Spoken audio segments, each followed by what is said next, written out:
the idea is that you're going to be best prepared to take on the true difficulties of your life by confronting the potential existence of all of those problems before they make themselves known.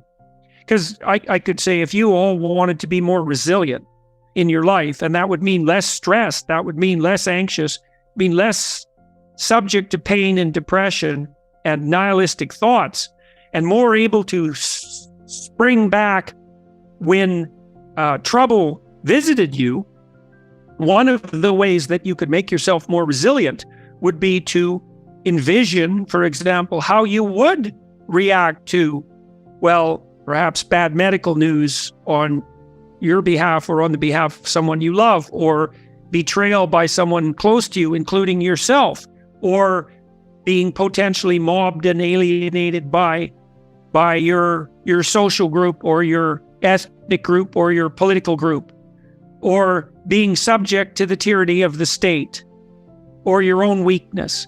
To walk through that and to face that as a, what would you say, as a inevitable, likely reality, and to fortify your character in, what would you say, in preparation for that eventuality. And you could ask yourself, as sensible people, well, how the hell could it possibly be any different? You know perfectly well that you're not going to be prepared to confront anything that you avoid. Obviously, how can you prepare yourself to confront something that you're going to avoid? And given that you know that your life is going to be rife with a set of irreducible difficulties, how could you possibly be any better prepared than to face that beforehand and to understand that that's part of your destiny? And then even more, to take that on as voluntarily, as something that you're not only willing to do, but maybe capable of learning to do, well, with, I suppose, in a spirit of radical acceptance, and maybe even now and then something approximating joy. You know, it's a lot to ask for, right? That you have to maintain your moral compass and your hopeful optimism in the face of the worst that can happen to you. But what the hell's your alternative? You know, if the chickens do come home to roost and things start to go badly for you, and you are terrified by that and embittered as a consequence, and then you turn away from what's positive and highest, all that's going to happen clearly is that your suffering is going to get a lot worse, and that you're going to distribute that suffering to the people around you. So, like, how in the world is that going to work? And so the radical types, especially the intellectuals, they insist that, well, we can orient ourselves quite well with a kind of subjective hedonism. That's the hedonism of the moment and of subjective self-promotion, let's say. And more Marxist types insist that we maneuver through the world merely as a consequence of our imposition of various schemes designed to accrue to us all the power. But there's no evidence that a hedonistic orientation towards life works, which is why most of us mature beyond the state we're at when we're 2 years old. And there's no evidence at all that an orientation towards power and domination actually constitutes a good strategy psychologically or socially. So all that's complete bloody rubbish as far as I can tell. And I think there's endless evidence now gathered on all sorts of fronts to indicate that that's the case. And then you might say, well, as I mentioned before, what's the alternative? And the alternative is something like full frontal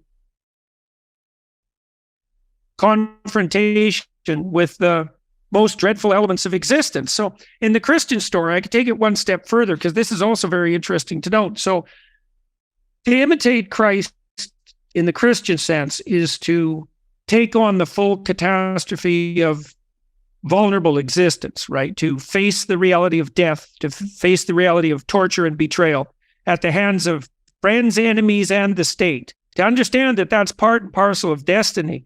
But, you know, it doesn't end there, and that's quite interesting too. I don't think that you've lived a very deep life or a very long life if you haven't come to understand at some point in your life that there are worse things than death and maybe worse things than pain, you can see this make itself manifest in people who develop post-traumatic stress disorder. People who have PTSD are generally not merely people who've been hurt by life. They're people who've been touched by malevolence.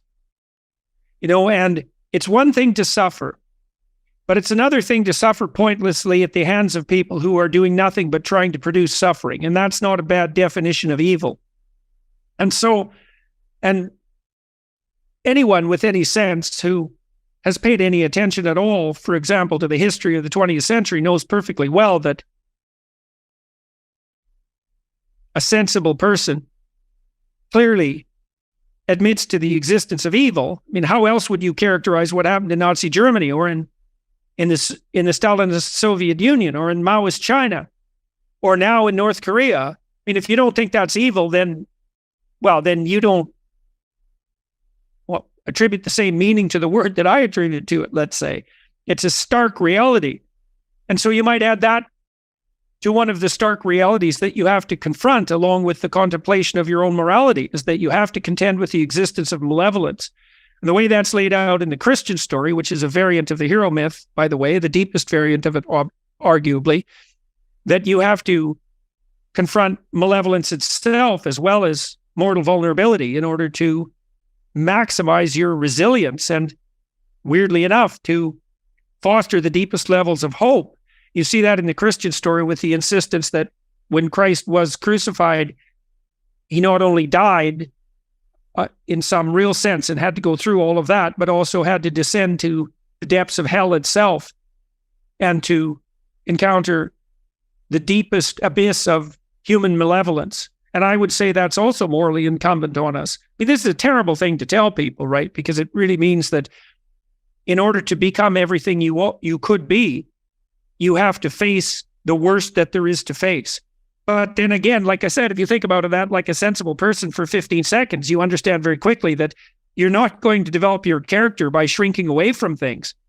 And you certainly aren't going to do that with your kids. You don't tell your kids, listen, son, the best thing to do in life is to shrink away from everything that's difficult.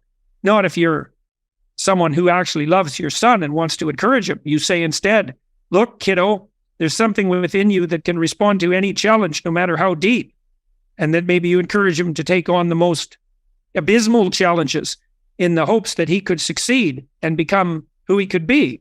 And that's the appropriate fundamental orienting story that all healthy people and all thriving states has to act out and interpret the world through. And that's very useful to know, right? Voluntary confrontation with chaos and malevolence. That's the pathway to the eternal resurrection. That's the fundamental hero story. And that's the ultimate treasure. That's another way of thinking about it, right? That's how you gain your life by losing it. And there's nothing in that, as far as I can tell, that isn't just true psychologically and psychophysiologically and scientifically and theologically. And so, well, that's probably a good place to end that. That was spectacular. Exactly what we were wanting, talking about why all this occurs. There's a greater and higher purpose for it all. So we have some questions for Jordan. Who's got some questions out there, ladies and gentlemen? Yes.